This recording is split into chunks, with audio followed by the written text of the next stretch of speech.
এটুকু আমি বলতে চাই।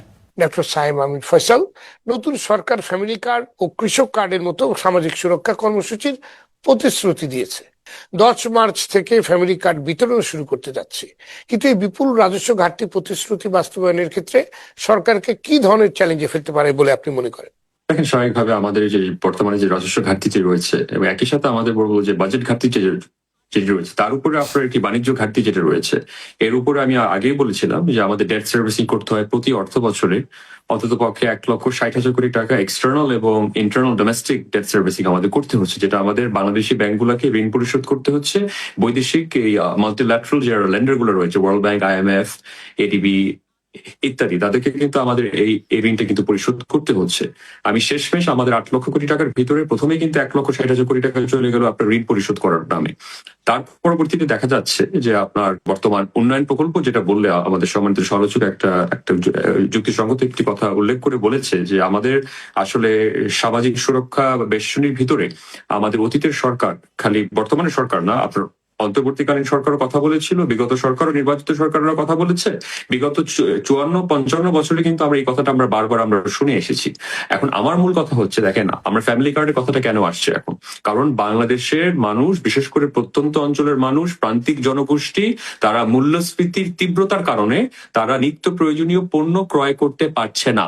এটা হচ্ছে মূল কথা, একদম সাফ কথা। আসল বাস্তবতা হচ্ছে যে চাঁদাবাজির কারণে যেই আপনার কৃষি পণ্যটি 10 টাকায় গ্রামে বিক্রয় হয়, সেটা কিন্তু দেখা যাবে ঢাকায় আপনার কারওয়ান বাজারে আসতে আসতে দেখা যায় কিন্তু 10 ঘাটে চাঁদা দিয়ে সেটা 120 টাকায় বিক্রি হচ্ছে। তো আপনার প্রথম হচ্ছে আপনার চাঁদাবাজারের সিন্ডিকেট যদি আপনি এটা ভেঙে দিতে না পারেন, আপনি মূল্যস্ফীতির তীব্রতা, আপনি সুদের হার যদি এখন তো বর্তমানে আপনার 14%, 15% আছে লেন্ডিং রেট, এই লেন্ডিং রেট যদি আপনি 25% নেন, আপনি কিন্তু মূল্যস্ফীতি কিন্তু আপনি নিয়ন্ত্রণ করতে পারবেন না। আপনি দেখেছেন যে লেবুর দাম কিছুদিন আগে এক হালি লেবুর দাম 185 টাকায় এসে পৌঁছেছে। টাকা ছাপিয়ে বা টাকা বরাদ্দ করে আপনি কোনোদিন মানুষের চাহিদা আপনি পূরণ করতে পারবেন। এর বিশ্বের ইতিহাসে কোন সরকার কোনোদিন আপনার রোমান এম্পায়ার থেকে শুরু করে ব্রিটিশ এম্পায়ার পর্যন্ত, মোগল এম্পায়ার পর্যন্ত এবং বাংলাদেশের অতীতে 54-55 বছর তো আমাদের ইতিহাস থেকে আমরা শিক্ষা নিয়েছি। আপনার বাজেটের আকার বড় হচ্ছে, ঋণের আকারও বড় হচ্ছে, আপনি ঋণ পরিশোধ করতে এখন বর্তমানে আপনি হিমশিম খেয়ে যাচ্ছেন। ভবিষ্যতে 2027 সাল থেকে 28 সাল থেকে যখন আপনার ঋণ পরিশোধ করতে হবে, বিশেষ করে এই নির্বাচিত সরকার যখন আসলেই বৈদেশিক ঋণ পরিশোধ করতে হবে, তখন তো আরো হিমশিম খাবে। তো আমার কথা হচ্ছে, বিগত সরকারগুলোতে দেখেছি, বিশেষ করে এর আগে যে সরকার ছিল তাদের ক্ষেত্রে দেখেছি যে তারা গর্ববোধ করতো যে আমরা বিশাল বড় বাজেট দিয়েছি। যথার্থ কথা বলেছেন যে আমার ঋণ নিয়ে আমি গর্ববোধ করছি। আমি বিপুল পরিমাণে আমি ঋণ নিলাম, 2 লক্ষ, 3 লক্ষ, 5 লক্ষ কোটি টাকার আমি ঋণ নিয়ে বসে আছি। এখন ঋণ পরিশোধ কিভাবে করব এখানে নিয়ে কিন্তু এখানে কোনো ডায়ালগ নেই। এমনকি বাংলাদেশের বর্তমানে যারা প্রতিদ্বন্দ্বিতা করেছে, প্রধান যে প্রতিদ্বন্দ্বী যে 2 দল, তাদের থেকে কিন্তু তাদের ইশতেহারে কিন্তু কোনো দল কিন্তু আপনার স্পষ্টভাবে কিন্তু বলে নাই যে তারা ঋণ পরিশোধের যে 5 বছর মেয়াদী যে ঋণ পরিশোধের যে পরিকল্পনাটা, আমরা কোনো সুস্পষ্ট কিন্তু এখানে কোনো বার্তা আমরা আসলে সত্যিকার অর্থে পাইনি। তো অবশ্যই আমাদের বর্তমানে ভাতাটা এবং বিশেষ করে আপনার ক্যাশ হ্যান্ড আউট, এটা অত্যন্ত পপুলার। আমাদের সম্মানিত সমালোচক এটা যথার্থভাবে বলেছে যে পপুলিস্ট যে অ্যাকশনটা গুলো নেওয়া হচ্ছে, সেটা election rhetoric is absolutely fine. এখানে আমি অবশ্যই এটাকে আমি সমর্থন করছি না, এটা অসত্য। এটা বিশ্বের অনেক দেশ, এমনকি আপনার মার্কিন যুক্তরাজ্যে অনেক রাজনীতিবিদরা কিন্তু এই প্রতিশ্রুতিগুলো দিয়ে আসে, কিন্তু ইলেকশন প্রমিস এবং ইলেকশন পোস্ট ইলেকশন আপনার ম্যানিফেস্টো ডেলিভারি, সেখানে আমি মনে করি একটা কনক্রিট অ্যাসেসমেন্ট থাকতে হবে। যেখানে আপনার অর্থ নেই, সেখানে আপনি কি করে আপনি অর্থ বরাদ্দ করবেন? হয় আপনার অর্থ ছাপাতে হবে, যেটার ফলশ্রুতিতে মূল্যস্ফীতির তীব্রতা আরো বিপাকে পড়তে পারে দেশের মানুষ, অথবা আপনার এডিপি থেকে, যেটা উন্নয়ন প্রকল্প বাস্তবায়ন করার থেকে আপনি সরিয়ে নিয়ে অর্থটা সরাসরি আপনার ভাতাকে, অর্থাৎ মানুষের ক্যাশ হ্যান্ড আউটের মাধ্যমে সেটা জনগণের কাছে পৌঁছে দিতে হবে। এখন দেখেন, আপনার আওয়ামী লীগ সরকার আমলেও কিন্তু এই আপনার সামাজিক নিরাপত্তা বেষ্টনীর নামে কিন্তু আপনার নগদের মাধ্যমে কিন্তু মোবাইল ফাইন্যান্সিয়াল সার্ভিসের মাধ্যমে কিন্তু অর্থ পাঠানো হয়েছিল। অধিকাংশ যে যারা অর্থভোগী, যারা অর্থ পেয়েছিল, তারা কিন্তু আসলে সত্যিকার কতটুকু তারা সুরক্ষিত হয়েছিল সেটা কিন্তু একটা সঠিক বিশ্লেষণ করা উচিত। আপনি 2500 টাকা দিয়ে একটা পরিবারকে বাঁচাতে পারবেন না যদি আপনার মূল্যস্ফীতির লাগাম আপনি টানতে ব্যর্থ হন। এই সরকারের যে মূলত যে টার্গেট গুলো থাকবে, আপনি যদি এমপ্লয়মেন্ট জেনারেশন করতে ব্যর্থ হয়, যদি তারা মূল্যস্ফীতি নিয়ন্ত্রণ করতে ব্যর্থ হয়, যদি কারেন্সি স্টেবিলিটি নিশ্চিত করতে যদি ব্যর্থ হয়, যেটা আবারও বলছি, অন্তর্বর্তীকালীন সরকার কিন্তু অনেক ব্যর্থতা ছিল। এবং আপনার 16 আনার ভিতরে যদি 15 আনা যদি ব্যর্থ হয়ে থাকে, 1 আনা যেখানে সফলতা ছিল সেটা ছিল ম্যাক্রো ইকোনমিক স্টেবিলিটি। অন্তত পক্ষে কারেন্সি স্টেবিলিটিটা তারা কিন্তু রাখতে পেরেছে। আমি যেটাকে ভালো সেটাকে ভালো বলছি, যেটা খারাপ সেটা আমি যথার্থ আমি খারাপ বলছি। কিন্তু এখন বর্তমানে আমরা যেই জায়গাটা আমি আশঙ্কা করছি, বাংলাদেশে যেই কারণে ব্যাংকিং সেক্টরটা স্থিতিশীল ছিল কম বেশি, আপনার তো চুরি করার আর অর্থ বাকি ছিল না। বাংলাদেশের আপনার 10টা ব্যাংকে 90% নন পারফর্মিং লোন কাতারে এসে পৌঁছেছে। আপনি তো চুরি করার কিছু নাই আর এখন।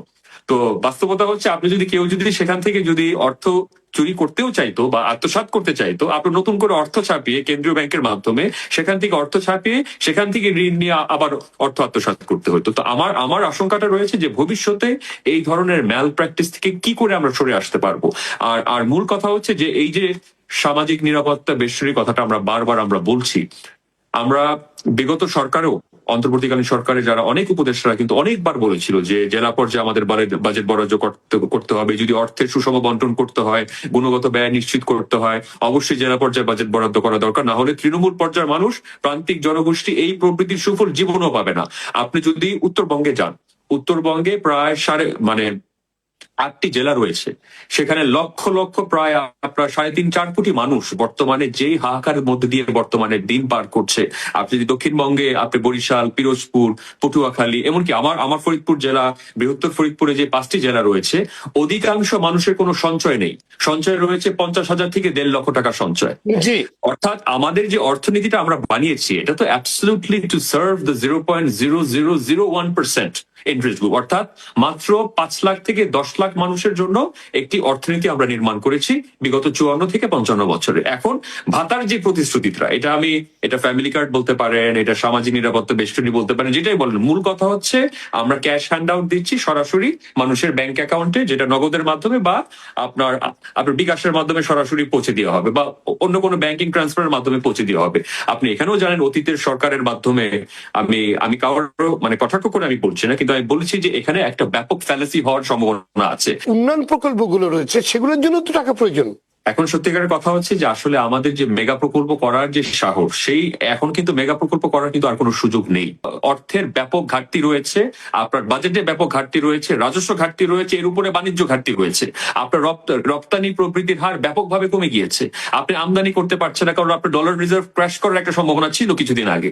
তো মূল সামষ্টিক অর্থনীতির দিক থেকে দেখতে গেলে আসলে আমাদের সকলের, আমি মনে করি আমাদের প্রধান রাজনৈতিক দলগুলো, আমি মনে করি যে অর্থনীতির যে বাস্তবতা, এই যে আজকে বর্তমানে আমি দেখলাম ইলেকশন ম্যানিফেস্টোতে একটা সরাসরি বলে দিল 8% অফ জিডিপি হবে আমার এফডিআই টার্গেট।